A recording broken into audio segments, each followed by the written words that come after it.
아까 기도하면서 안원기 집사 이름도 빼놨네요. 자꾸 누르면 더 제가 정신 바짝 차려서 기도하도록 하겠습니다. 우리는 25일 성탄절을 앞두고 있습니다. 찬송가 104장은 주님의 강림을 기다리며 부르는 찬송가잖아요. 주오시옵소서. 이 찬송가는요, 12세기에 불렸던 찬송가입니다. 이렇게 오랫동안 주님의 재림을 우리는 지금 12세기부터 주 오시옵소서, 아니 승천한 이후부터 주님 언제 오십니까? 하늘을 보면서 그렇게 살아가고 있습니다.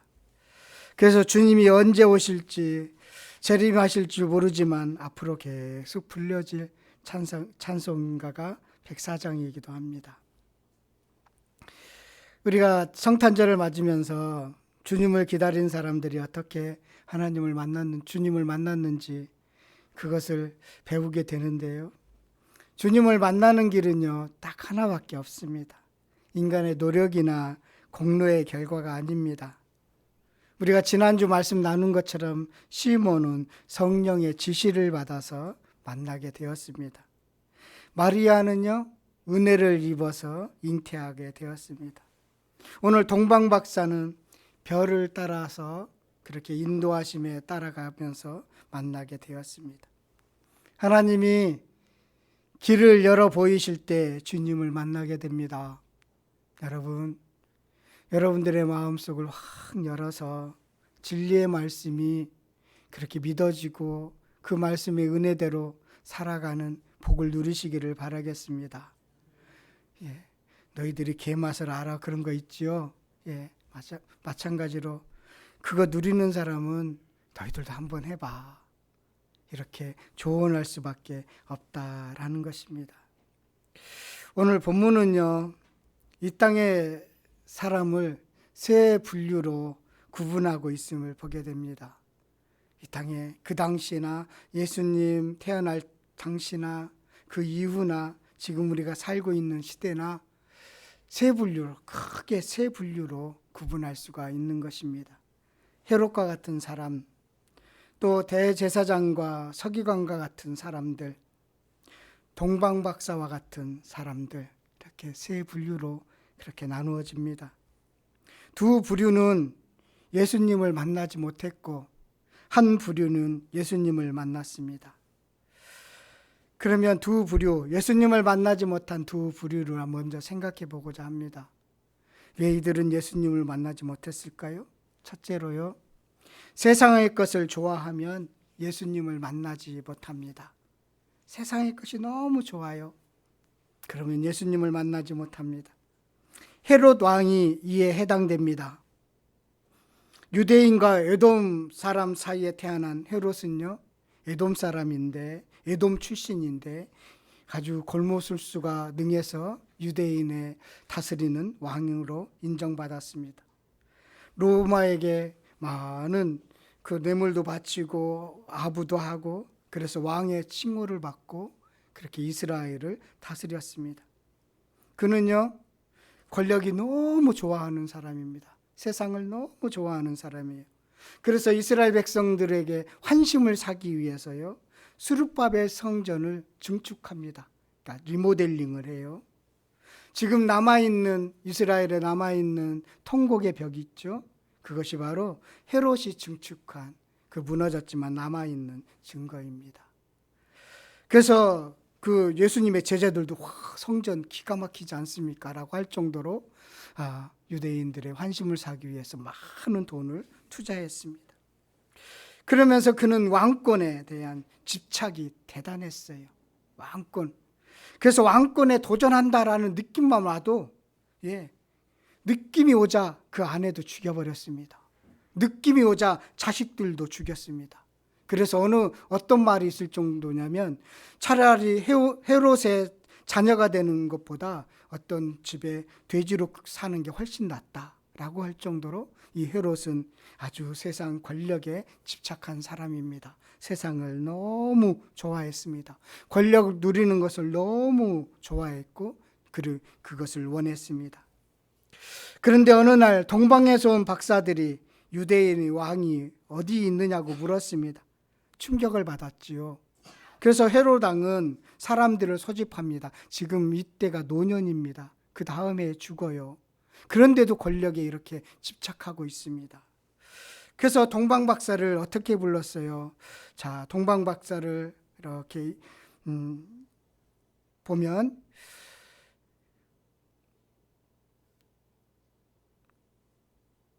8절에 보면 7절에 보면 7절 찾아야 되는데 제가 확 안 들었어요. 7절 한번 보도록 하겠습니다. 이에 헤롯이 가만히 박사를 불러 별이 나타날 때를 자세히 믿고, 예, 여기서 이제 동방 박사가 어디 있냐고 물어보고 또 대제사장과 이런 내용 아시죠? 그리고 나서 이 동방 박사를 다시 부릅니다. 여기서 가만히 불렀다라는 것은 아주 은밀하게 비밀리 불렀다는 것입니다. 가만히. 왜요? 헤롯은요, 그 아이를 죽이려고 가만히 불렀다는 것입니다. 가만히 움직이기 시작한 것이죠. 가만히 가죠. 은밀하게. 아주 그렇게 자신의 권력을 유지하기 위해서 그렇게 가만히 불렀습니다. 그 이후에 동방박사한테 속은 줄 알고 그 동네에 대충 생각해서 어느 동네의 아이들을 다 2살 이하의 아이들을 죽일 정도로 그는 권력을 집착했습니다. 세상을 그렇게 너무나 좋아했다라는 것입니다.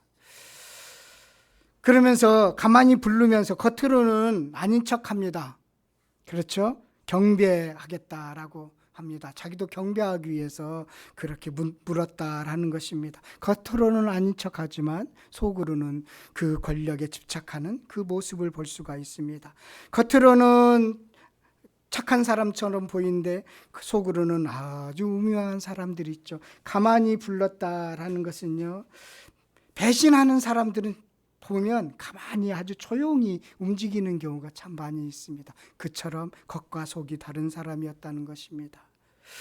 그래서 그는 경배한다고 하지만 그는 경배하겠다는 것은 가짜였다라는 것을 우리는 알고 있습니다. 이 경배는 진심이 아닌 가짜 경배입니다. 어쩌면 권력을 탐하는 정치인들의 경배인 것 같기도 하고요. 어떤 자신의 이익이 있다면 마다하지 않고 경배하는 그런 가짜의 경배들을 발견하기도 합니다.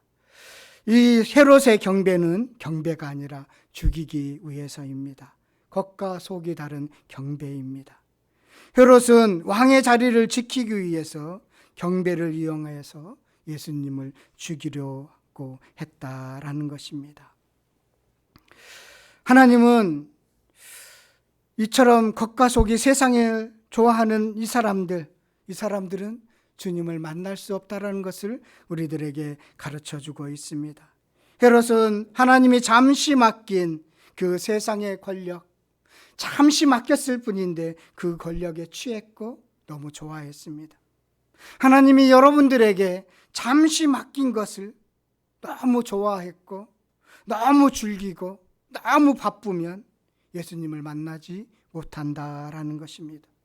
하나님이 잠시 우리들에게 맡겨줬던 돈과 권력과 인기, 잠시 있는 것이죠. 잠시 맡긴 것인데 너무 좋아하면 예수님을 만나지 못한다라는 것입니다. 그래서 우리들에게 오늘 이 아침에 묻고 있습니다. 너는 헤롯이냐, 너는 예수님이냐 라고 묻고 계시는 것입니다. 세상의 것 너무 좋아하지 마시기를 바라겠습니다. 두 번째는요, 아는 것으로는 예수님을 만나지 못합니다. 아는 것으로는 예수님을 만나지 못합니다. 대제사장과 서기관이 이에 해당됩니다. 충격을 받은 헤롯 왕은요, 대제사장과 서기관을 소집했습니다. 그들에게 알아내도록 그렇게 했습니다. 그들은 성경의 지식이 아주 대단했습니다. 너무나 정확하게 알고 있었습니다. 그래서 그들은 이렇게 말을 하죠. 6절 말씀이 그들이 제시한 말씀입니다. 또 유대 땅 베들레헴아, 너는 유대 고을 중에서 가장 작지 아니하도다. 내게서 한 다스리는 자가 나와서 내 백성 이스라엘의 목자가 되리라. 미가서 5장 2절 말씀을 인용했는데요, 약간 차이가 있습니다. 미가서 5장 2절에 보면 베들레헴 에브라다야 너는 유다 족속 중에 작을지라도, 그런데 여기서는 유대 고을 중에서 가장 작지 아니하도다, 이렇게 마태는 번역을 했습니다. 왜 작지 않을까요? 예수가 태어나서 작지 않다는 것입니다. 그걸 알려주고 싶었던 것이죠. 이스라엘 자손을 다스릴 자가 내게로 나올 것이라. 그의 근본은 상고요 영원히 있느니라. 이 지식을 알고 있습니다. 메시아는, 그리스도는 예루살렘이 아니라 베들레헴에서 태어난다는 것을 그들은 알고 있었습니다. 지식을 갖고 있었습니다. 그런데 그들은 정보만을 제공하고 어떤 행동도 하지 않습니다. 그들은 예수님께 경배하는 것에 대해서, 메시아가 탄생한 것에 대해서 아니라고 생각하고 결론을 내렸습니다. 그래서 찾아가지 않았습니다. 예루살렘에서요 베들레헴까지 지금 차로 가면요 15분밖에 안 걸려요. 걸어서 가더라도 2시간밖에 안 걸립니다. 짧은 거리입니다. 대제사장과 서기관 정도라면 이런 일이 있다면 한번 나서야 되지 않겠습니까? 나서는 것이 정상이지 않겠어요? 저는 궁금해서라도 가보겠어요. 무슨 일이 있었는지 한번 찾아가 보겠어요. 그런데 그들은 나서지 않고 그냥 지식만 제공하고 돌아가 버렸습니다. 자기들에게 주어진 영적인 권위, 그 권위가 있잖아요. 그런데 그 권위만 지키면 된다고, 자신들의 주어진 이익만 지키면 된다고 그들은 생각했기 때문입니다. 지금도 여기 대제사장과 서기관이라고 그렇게 지칭하지만 이 땅에 있는 목사들이 얼마나 많이 이곳에 포함되어 있고, 이 땅의 종교를 가지고 자신의 이익을 챙기는 많은 종교인 지도자들이 얼마나 많이 있습니까? 그들은 진리를 제대로 탐하지 않고 진리 속에 그대로 발견하지 못하고 그냥 자신들의 주어진 권위, 자신들의 주어진 이익에만 집착하고 있지는 않은가 생각이 듭니다. 자신의 그 안락한 이익 앞에서 그 진리를 무시해버리는 어리석음을 볼 수가 있습니다. 그 지식이 그들의 인생과 신앙에는 아무 유익이 되지 않았습니다. 지식이 구원하는 것이 아니라는 것을 분명하게 가르쳐주고 있어요. 요즘 사람들 교회에 대해서 모르는 사람 어디 있어요? 요즘 사람들 예수에 대해서 모르는 사람 어디 있어요? 예수 알죠? 그런데 그 지식이 그 구원을 이루게 합니까?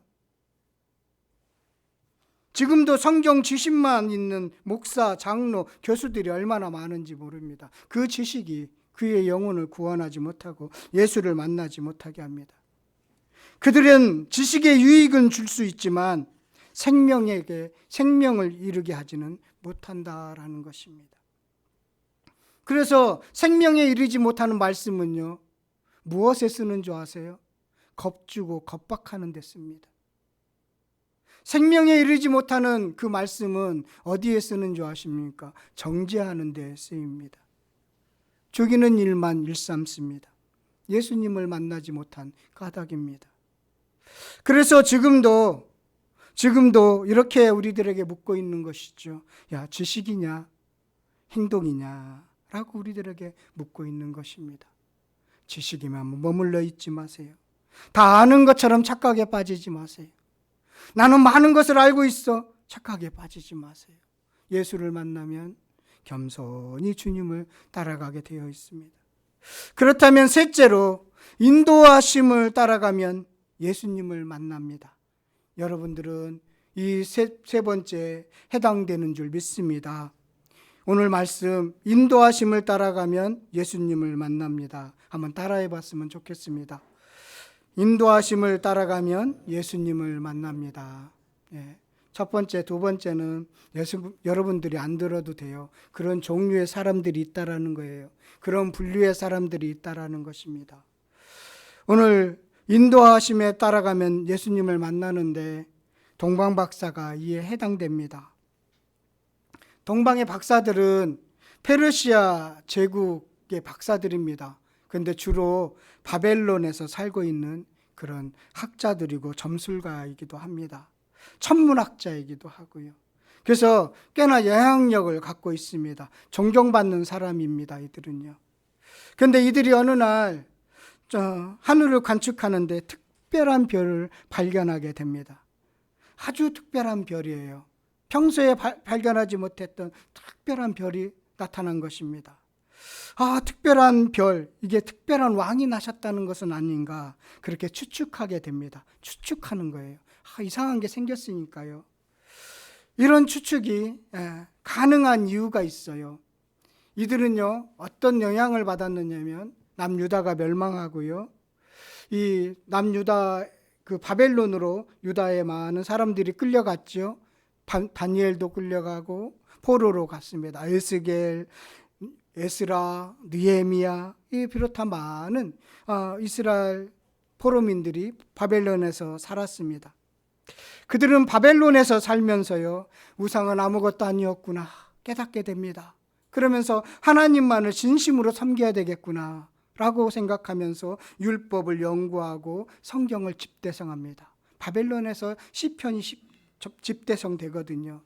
그곳에서 다시 하나님을 경외하게 됩니다. 이 율법책이요, 자신들이 집대성했던 그 율법책들이 이 현 본토인들에게, 또 지식을 또 탐구하는 그런 사람들에게 전달되었을 것으로 보입니다. 그것을 읽고 또 후대로 이어져 왔던 것이죠. 500년 동안 그렇게 이어져 왔습니다. 그러니까 동방의 박사들은 이상한 별을 보고 이제 문헌들을 찾았을 거 아니에요. 자신들이 봤던 거, 연구했던 거, 다른 어떤 문헌들을 다 뒤졌을 것인데, 그 중에 민수기 24장 17절에 이런 말씀이 있어요. 이 말씀이 성취되었을 거라고 그들은 추측했을 거라고 우리는 생각합니다. 왜? 그들이 발견한 별이 아주 너무나 특별했기 때문인데요. 민수기 27장 17절 한번 가서 한번 찾아볼까요? 민수기 27장 17절. 마치 동방의 박사들이 고민하면서 이것저것 문서를 찾아다니다가 마치 발견했던 그런 기분처럼 24장 17절. 민수기 24장 17절. 24장 17절입니다. 찾으셨어요? 예, 함께 읽겠습니다. 내가 그를 보아도 이때 일이 아니며 한 별이 야곱에게서 나오며 한 규가 이스라엘에게서 일어나서 모압을 이쪽에서 저쪽까지 쳐서 무찌르고 또 셋의 자녀들은 다 멸하리로다. 여기서 한 별이 야곱에서 나오고 한 규가, 이 왕의 규죠, 통치의 규가 이스라엘에게서 일어났다. 그래서 이들이 이스라엘로 온 거예요. 그러니까 야곱에서 세상을 다스릴 별이 나온다는 것으로 이렇게 생각하고 추측하고, 그 박사들은 이 별이 세상에 구원할 구원자일 것이라고 생각하고 그렇게 해서 예루살렘을 향해 가고자 했던 것입니다. 최소한 4개월, 6개월 걸리는 아주 멀고 험한 길입니다. 어쩌면 확실하지도 않아요. 추측할 뿐입니다. 주변 사람들이 무모하다라고 말하지 않았겠어요? 예, 낯선 땅으로 간다는 거, 도적자가 나타날 수도 있고 생명의 위험을 받을 수도 있는데 주변 사람들이 만류했을 수도 있겠습니다. 그렇게 별을 보고 나선 길이 험하고 확실하지 않았기 때문입니다. 그러나 그들은 세상을 구할 왕으로 나신 이를 만나고 싶었습니다. 그 열정이 대단한 것이죠. 그에게 나가서 경배하고 싶었던 것입니다. 별이 계속해서요, 여러분, 계속해서 동방에서부터 내비게이션처럼 쫙 길을 인도한 것처럼 생각이 들죠. 우리 찬송가 보면 찬송가 116장 보면 동방박사 세 사람 귀한 예물 가지고 산을 넘고 물을 건너 별 따라 왔도다. 이 찬송가 때문에 우리가 오해를 하기도 해요. 별을 따라서 쫙 예루살렘까지 이렇게 찾아왔구나라고 생각이 들어요. 이 찬송가 잘 지어야 돼요, 가사. 그렇죠? 그게 아니라요, 동방에 있을 때 별이 나타난 거예요. 그러면서 추측한 거예요. 그러면 이스라엘 민수기 말씀을 가지고 붙들고, 그러면 예루살렘에 분명히 뭔가가 있겠구나라고 생각해서 예루살렘으로 향한 거예요. 만약에 그 별이 마치 내비게이션처럼 인도했다면 예루살렘으로 가지 않고 바로 베들레헴에 갔겠지요. 아니에요. 동방의 박사들은 그 별을 거기서 발견하고 그러면 예루살렘으로 가자. 거기에 뭔가 있는가 보다 라고 추측하면서 출발을 했던 것입니다. 그리고 예물을 준비했죠. 예물을 세 가지 예물을 준비해 왔습니다. 이 세 가지 예물을 준비했다니까 동방의 박사들은 3명인 줄 알고 있어요. 절대로 그렇지 않아요.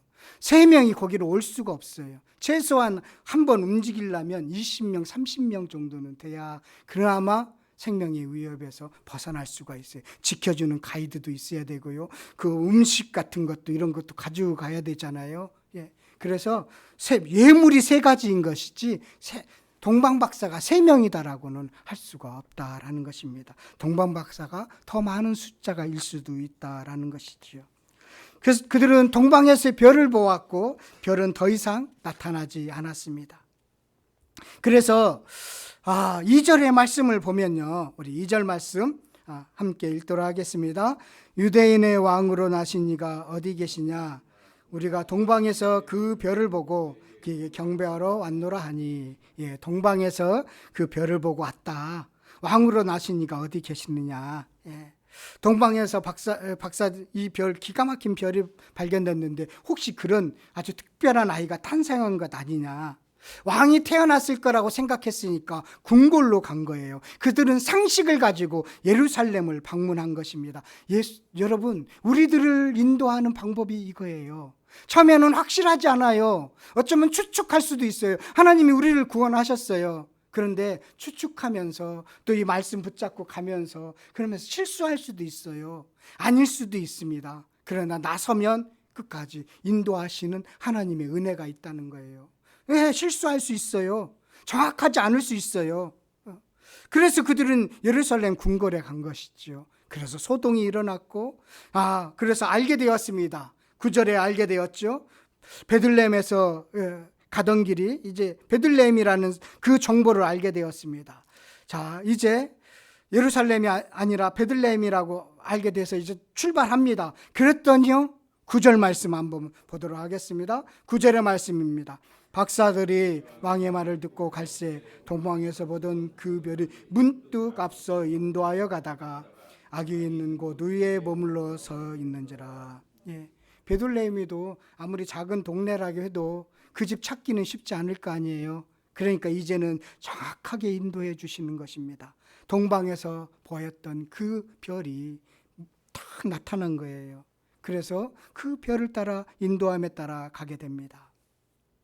박사들은 처음에 별을 보고 나서 많은 공부를 했고 문헌들을 찾아보고 말씀 민수기를 발견해서 기뻐했을 것입니다. 그러면서 그러면 예루살렘에 무슨 특별한 일이 있는가 보다 그렇게 판단하고 출발했습니다. 상식적인 판단으로 출발했습니다.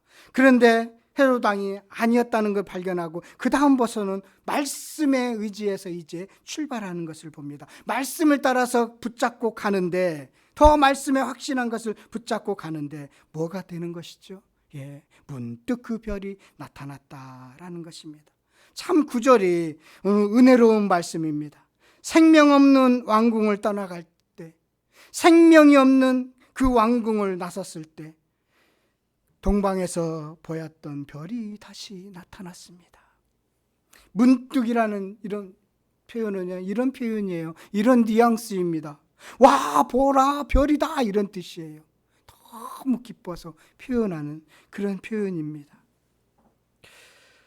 그래서 오늘 말씀처럼 우리가 크게 기뻐하는 동방박사의 기쁨을 여기서 눈으로 확인할 수 있다라는 것입니다. 그 별은 정확하게 아기 예수님이 계신 곳으로 인도합니다.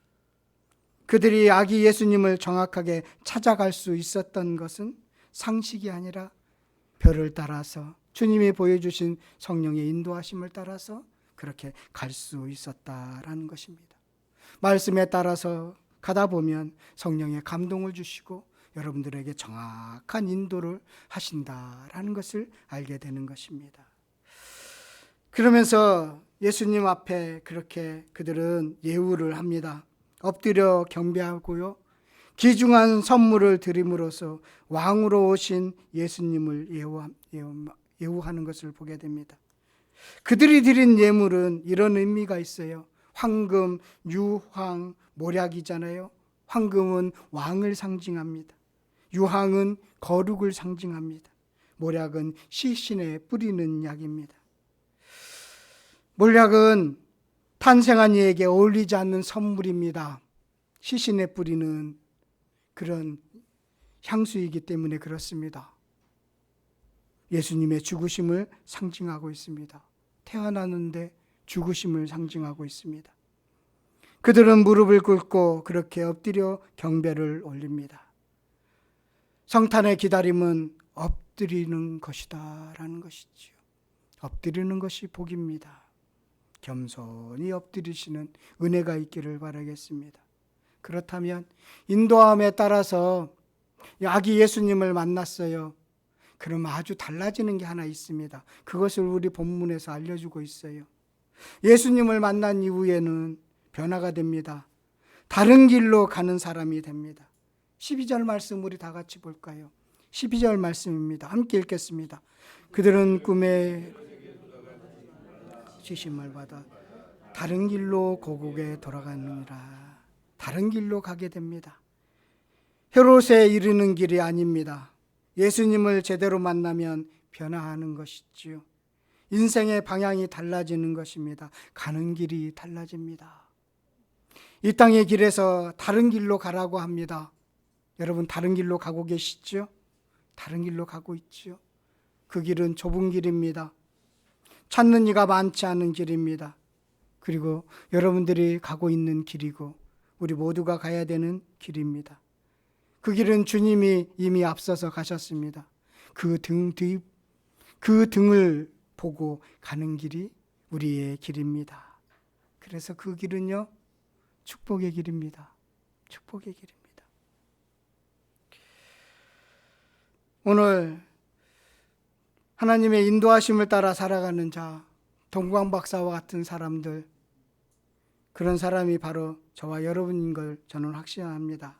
그러면서 오늘 말씀을 통해서 예수님을 기다리는 사람들, 우리는 예수님을 기다리고 있고 다시 올 예수님을 기다리는데 너 정말로 엎드리면서 기다리고 있니? 라고 묻고 계시는 것입니다. 너 진정으로 다른 길로 가고 있니? 그 길 나를 보면서 오고 있니? 라고 묻고 계시는 것입니다.